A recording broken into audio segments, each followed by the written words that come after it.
Hi guys, welcome back to my YouTube channel. If you're new here, my name is Tian and I'm an aspiring software developer.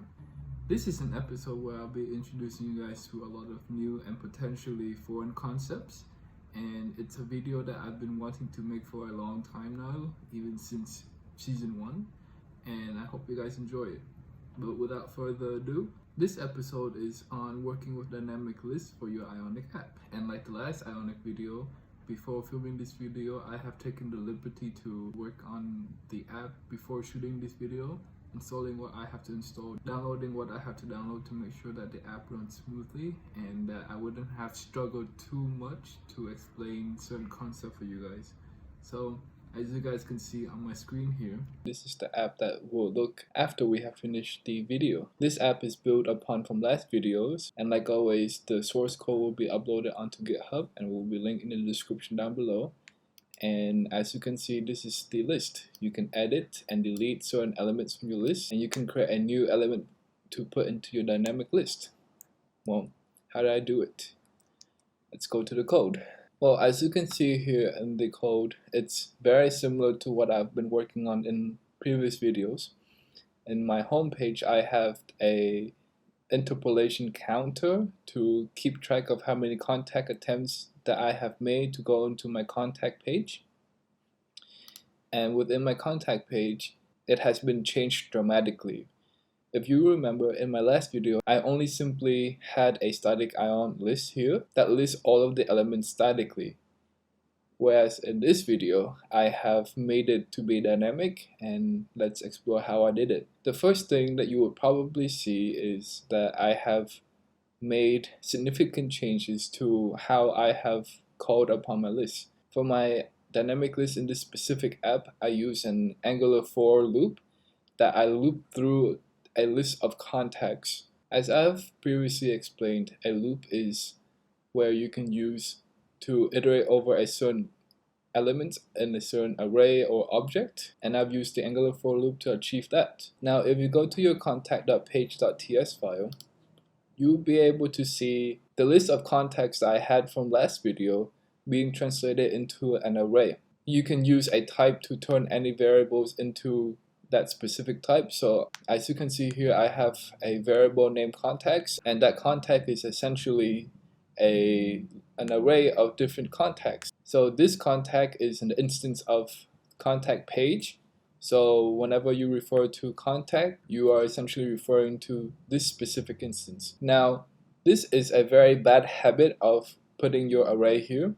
In my future videos in Season 2 for Ionic apps, I'll be creating a video where I'll be talking about Ionic storage, and one of the many useful capabilities of Ionic is to have a service which acts as a singleton. So essentially you can store your database using Ionic service, and you'll be able to make a call from that specific instance in the Ionic service, in which you wouldn't have to make an array to be vulnerable such as this one. Alright, so now that we have the contacts as an array, you'll be able to use, like I said earlier, the Angular for loop to loop over that specific array and to be able to get contact as a specific element of that array, and then you'll be able to iterate over that element and produce the following. So wannabe the pub, Gina the cat came from here. As you can see here, I retrieved a certain element from my contacts array. Now I'll be able to create a new element to put into my contacts array.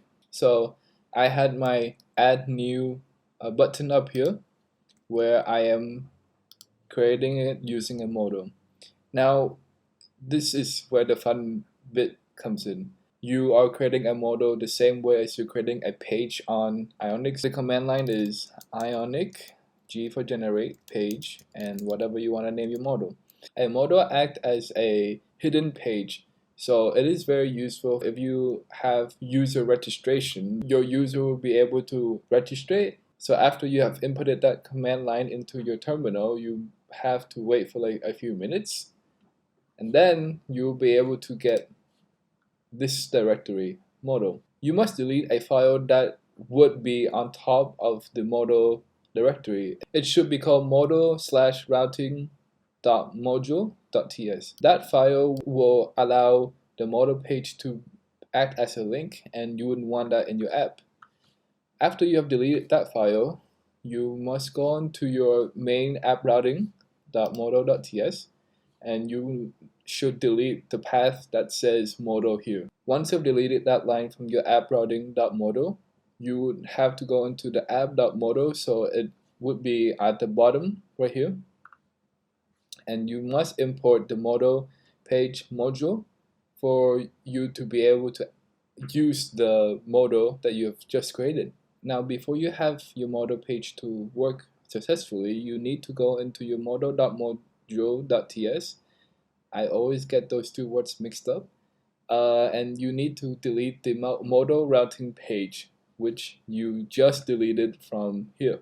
Now, in here is where the fun bits happen. You would essentially create your model page to act as a form and have that form to be able to pass back the inputted data into your list using nav params, which you'll be importing it onto your model page. Another thing that you should import is model controller, which is an Ionic Angular class where you need to import it in order for your model to act as a model. And then once you have used your model to act as a form, then you need to set up your model page to look like this. So in the constructor, you need to make the nav params as a private and a model controller as a private method. And then in your Angular on init, you need to get the user input of name and animal via nav params, and then store it into this .name and this .animal. And then you then close the model, which is a function at the bottom of your model page, acting as an ion button. In your close model function, you need to dismiss the model controller after your user input has been converted from an empty string into whatever they have inputted into. Now back onto your contact page. This is not, like I said in the beginning, not ideal and not recommended, as you should be doing all of this in an Ionic service, in which I'll be covering later. So creating a new contact into my dynamic list. And essentially what I did is I called upon the model controller method, in which I have imported up here, and I created a new model. The component would be my model page, in which I have also imported here, in which my model page is what I have named my model. And then I did all of the creating bits into my model. And then upon dismissing my model, I essentially push whatever the user has inputted into my contacts array up here, and I dismiss the model. Same thing with my edit, so essentially my update function, in which I have called upon right here. You are essentially not deleting the entire array, but you are essentially deleting a specific index of that specific element in your array. So in case that you didn't know, indexes for arrays in a programming setting would start from 0. So Barnaby, the pub, its index would be 0. Gina, the cat, the index would be 1. Haley, the elephant, would be 2, and so on. So when I had my edit and delete functions here, I basically said that, so for this specific contact, I need to grab the index of that specific contact and put it into my edit and delete functions, in which it was how I was able to do this. So edit and delete. Going back into my contact.page.ts file, my edit is the same thing with my create, except for when I edit, I am rewriting what was already inputted into that specific element. So upon dismissing it, essentially I'm asking the model to rewrite what was already saved in there. For delete, all I need to do is to splice using the splice method and splice an index of that specific element in my array. I believe that using the CRUD pattern when you're working with data in your array, in your storage, in your table, or whatever, would be extremely useful because it covers pretty much what your intentions are. So whether it might be creating, retrieving, updating, or deleting certain elements from your array. And now after you've done all of that, this is how the app would work.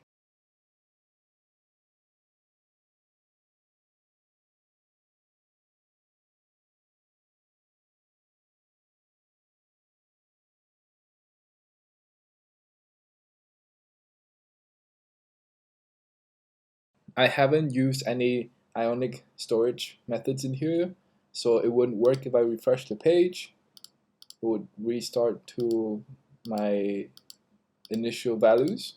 But yeah, that's it for this video. I hope you learned a thing or two throughout watching this video. Like always, the source code will be uploaded onto GitHub and will be left in the description down below. But yeah, thank you so much for watching. And until next time, stay safe everybody. And yeah, I'll see you guys then. Bye.